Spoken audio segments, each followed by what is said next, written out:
We're on step 7C, which says format the numbers to accounting style with dollar signs and no decimal places on the first row, which is Miami, and the total sales row. Remember from your book that in accounting, the first and total rows of numbers are the only ones with dollar signs. So let's click in B5 and drag over to H5. And then we're going to hold down Control because we need to select a non-adjacent group of cells starting with B8 and drag over to H8. Now we're going to go to the Home tab and the Styles group, and we're going to click on the Cell Styles button. And we're going to look down here at this last grouping of numbers. This last grouping which says Number Format. And we're going to click on Currency 0. That will give us the dollar signs, but without the decimal point and the trailing zeros. We can see that all of our numbers are whole dollar figures. That is, there's no change in any of these dollar amounts. So we can just have the currency and then 0 for no trailing decimal places, because we have no change in any of these figures. And we can see that we've got some pound signs here. Remember, pound signs show up when the numbers displaying in the cell are too large for the current column width to fit.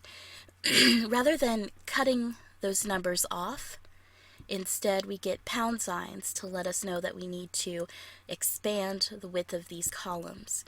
And we'll do that in just a moment. For now, the rest of 7C says, set the rest of the numbers to comma style with no decimal places. So we're going to select the rest of the numbers, B6 through H7. And we're going to click that same Cell Styles button. This time, however, we're going to click comma 0, which gives us commas between every third digit in the number, just like with the accounting style. However, you notice there are no dollar signs and there are also no trailing zeros, no decimal point and then 2 zeros. Okay. All right. Now 7D. Apply the top and double bottom border to cells A8 through H8. So let's select that grouping. And remember, the top and double bottom border shows that calculations have been performed on these numbers above, and the bottom border means that the calculations are complete. So again, we're going to click on the Cell Styles button, and we're going to look this time in the Titles and Headings area, and we're going to click on Total right here. We can see that we've got a top and a double bottom border. And we can click away from that to see it on our spreadsheet. Step 7E says reduce the width of column G to 3.0.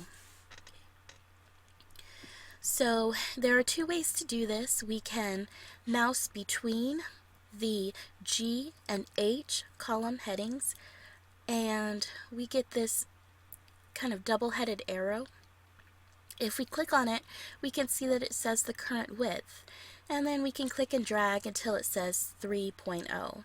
However, that can be a little bit difficult sometimes, so another quick way is to right-click and then right-click on the G column heading and then go to column width and simply type in 3 and click OK.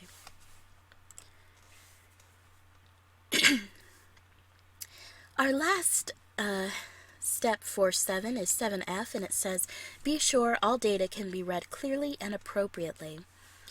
And what that means is no pound signs are showing up, telling us that the numbers in these cells are too large to display at the current column width. So let's select the whole table. And to do that, we can select this button before the A column heading and above the row number heading. That selects the whole table. And then we can simply double click on this border between any one of the column headings, and that automatically expands our cells to fit the largest number in the column. Alright, and step 8 says construct a 2D clustered column chart comparing the sales for each city for quarters 1 through 4. Be sure the legend appropriately defines the columns. Alright, so let's think about this. Our chart needs to compare the sales for each city for quarters 1 through 4. Think about which cells we'll need to select for our chart. What numbers are we going to select? And which labels are we going to select?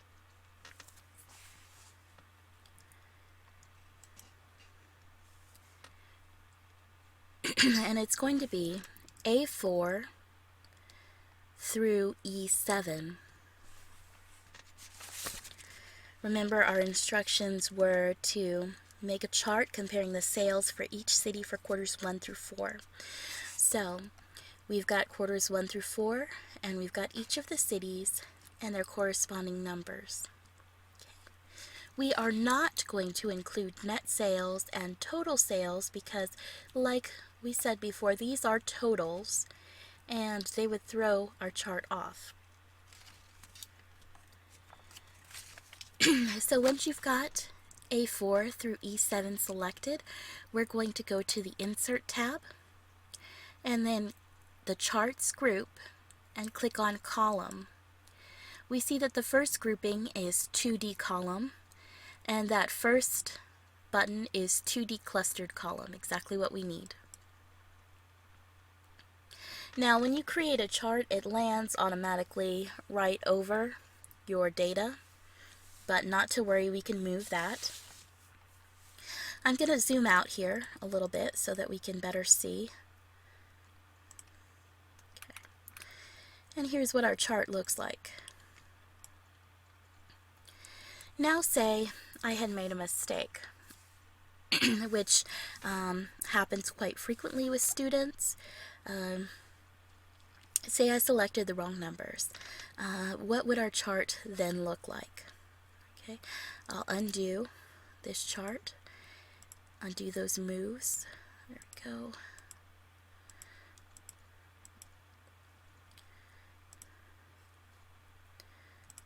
Go it a little too far there. There we go.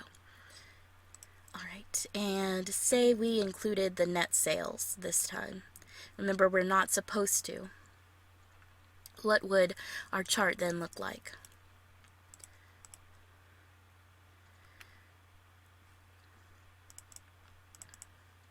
You can see here that we've got an extra grouping for net sales, and that net sales is actually the sum of all of these quarters. Okay, so it throws everything off.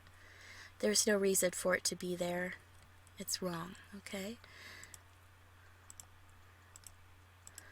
Sorry, it's taking a while to undo there. Now, oftentimes students select the total sales as well. So let's take a look at what the chart would look like with that selected. Total sales are added on each of these quarter figures, and total sales are actually the sum of all of the sales for Miami, Orlando, and Tallahassee. Okay, that's what total sales are. You can see that doesn't make any sense, so I'll go ahead and undo that. Another common mistake is that students simply select the numbers, so we'll have no labels on our chart. You can see that down here for the quarters it says 1, 2, 3, 4, and that's not so bad. But here for the city labels, it says Series 1, 2, and 3. And that is difficult to understand what we're talking about.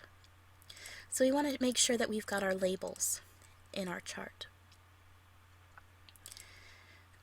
Again, the correct selection is A4 through E7, and Insert tab, column, under 2D column, the first button, and there we go. I'm going to zoom out a little bit so that we can better see the chart, and move it down a little. Alright. And our instructions say to place the graph in cells A11 through H25. So we can mouse over to the border of our chart and we get this four-headed arrow, and we can use that to drag it down to A11, and then we need to go down here to H25. So we mouse at the bottom right of our chart and we've got a two-headed arrow because we want it to fill up cell H25, so it needs to go down a little bit and over to the right quite some ways. So get that two-headed arrow at the corner of your chart, click drag over so that it fills H25. Down just a little and over to fill up H. Alright, now we are told to place the title Academic Alliance above the chart. We're going to make sure that the chart is selected, that is, that it shows this border here around the chart, and also that we could see the chart tools, contextual tabs. Okay, if our chart's not selected, it just looks like this. The chart tools contextual tabs are no longer there. So we just need to click here in the blank space of the chart. And we need to click in this chart tools contextual tabs menu, layout. And we need to look at the labels group, chart title button, and we need to click above chart. We're told to title this chart Academic Alliance, so we can start typing. And notice that the chart title isn't going to change until you press enter, but you can see what you're typing here in the formula bar, Academic Alliance, and press enter and the chart title will change. And our next instruction is to label the dollars axis here with the rotated axis title Net Sales. Again, we're going to keep on that same layout tab. This time, however, we're going to look at axis titles. And we see primary horizontal or primary vertical axis titles. This is a vertical axis here. We're told to label the dollars with net sales. So we're going to click on primary vertical axis title. And we're told to label it with the rotated title. Okay? And here's that option. Rotated means that the text will display vertically. And we want to call it net sales. Same as before, we can start typing net sales and it'll appear in the formula bar but not in the actual title until we press enter.